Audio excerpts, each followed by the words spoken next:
For our United Way Spotlight of the Week, we have Youth Diversion, and I'm joined by Sean Quigley, Executive Director, and Amanda Dyson, who heads up Youth Outreach. Sean, I'll start with you. Youth, self-explanatory, but what is the age range that you deal with? It varies depending on our programs, but essentially it's from the ages of 9 to 24 years old. 24. Oh my gosh, I didn't realize. And 9. I just think that it's just teenagers. So, wow. Yeah. Okay. And is it more women or men or boys, girls? Is it or? So, again, it varies from programs. We find that in our justice program, it tends to be a little bit more representative of males. In our mentoring program, it tends to be a little bit more representative of females. So I think overall it's pretty close, kind of a 55-45 split. Okay.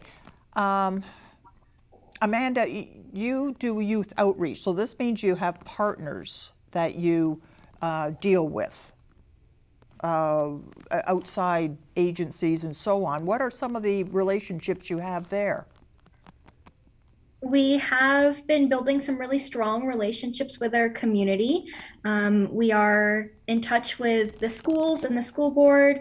We also have started new partnerships with One Roof and Family and Child Services. Youth Diversion itself has a really strong relationship with the Kingston Police, and that's led to a lot of referrals for us. And yeah. Yeah, it's they say it takes a village, and I understand that you're really involved in the remote part of we live with Zoom these days. Tell me what a challenge that's been for you. So my team and I have been doing these online activities to try to engage youth and keep up to them while we were in the stay-at-home order, and it's been a challenge. But our youth are really resilient. They're still coming. So we do kind of activities 2 to 3 days a week in the after school hours. And we're getting quite a few. We're getting anywhere from 3 to 7 youth coming every night, and they're different every night. And we're just trying to offer a wide variety of opportunities and topics to talk about and to have some fun with. And kids are used to screens anyway. So this isn't really a new world like it was for the rest of us, having to learn all this last spring when everything changed. Yeah, good for you. Sean, you have a good relationship with the United Way. Can you tell me a little bit about that? Yeah, so Youth Diversion and the United Way have had a long-standing partnership, even before pretty close to my existence with the organization.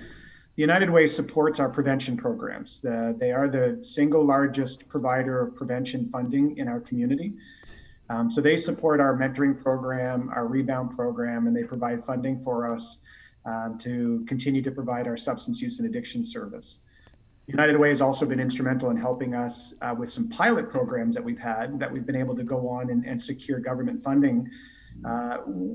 If not for the support of the United Way, we probably wouldn't have been able to gather the outcomes and the evidence to demonstrate the effectiveness of the programming for the government to fund. What are some of those pilot programs? That's interesting. So our first one was the Intersections. So Intersections is designed to work with young people who are coming into contact with police and child welfare systems for issues or behaviors that doesn't necessarily warrant those interventions. So for example, for police, oftentimes families will call 911 because they're at their wit's end. But what their children are engaging in is not criminal behavior. It's normal adolescent development, or it's substance use issues or parenting conflict. And so we know that the moment a young person becomes sort of immersed in that justice stream, it's very difficult to get them out. So Intersections is designed to reach kids before they get into those streams, wrap services around them, refer them to other services in the community in an effort to keep them out of the child welfare and justice stream. The other really quick pilot was, so we're one of the very few, if not only, communities in Ontario that has substance use and addiction services for kids as young as grade 1. So we have 2 elementary addiction counselors.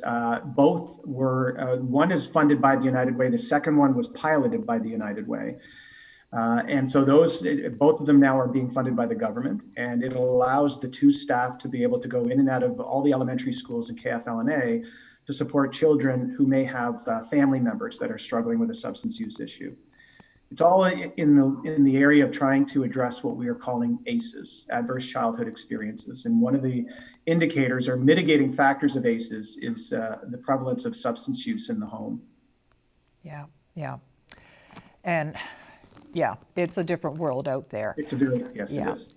Will you come back and talk more about this? There's so much we could cover, and I'd love to have you come back. Will you do that? Oh, absolutely. There's so much we'd love to talk about.